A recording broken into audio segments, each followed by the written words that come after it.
Hello guys, good morning. Niya nagid ko sa akong trabaho gid. Mapagim na ko paguman. Alas 9 sa buntag.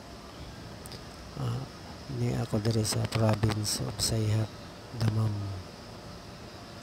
Dili kay kitag mga building diri nga tagas mugbo ra. Kay province ra man gud.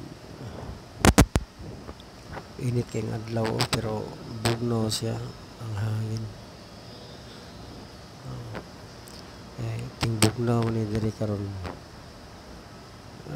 bali 4 months na nakasugod na taong trabaho taon antod maabot sa kabulan aw makatilaw na yung sildo diri para ipadala sa akong mga anak, labi na akong duha ka anak mga higlaki mag-college na sunod tuig.